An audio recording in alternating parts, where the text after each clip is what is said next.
இந்த கோவை விழாவின் மூலமாக ஒரு சிறப்பை சொல்வதில் மகிழ்ச்சி அடைகின்றேன். வருகின்ற செப்டம்பர் வருகின்ற நவம்பர் 26ஆம் தேதி நம்முடைய முதலமைச்சர் மாண்புமிகு தளபதி அவர்கள் செம்மொழி பூங்காவை நம்முடைய கோவை மாவட்டத்தில் திறந்து வைக்க இருக்கின்றார்கள். நம் கோவைக்கு பெருமை சேர்க்கின்ற நாளாக நவம்பர் 26 அமைய இருக்கின்றன. ஏற்கனவே அவிநாசி சாலை மேம்பாலம் தொடங்கி பெரியார் நூலகம் என ஹாக்கி மைதானம், கிரிக்கெட் மைதானம் என பல்வேறு சிறப்பு திட்டங்களை நம்முடைய முதலமைச்சர்கள் கோவைக்கு வந்திருக்கிறார்கள்.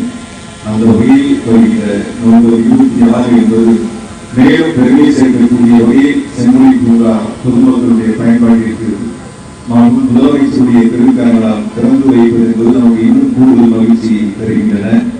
அந்த வகையில் முதலமைச்சருடைய எண்ணங்களை பொறுத்தவரை தமிழ்நாட்டில் அனைத்து மாவட்டங்களும் வளர்ச்சி பெற வேண்டும். அதில் கோவைக்கு தனி கவனம் செலுத்தி தேவையானவற்றை அத்தனையும் வழங்கி கொண்டிருக்கிறார்கள்.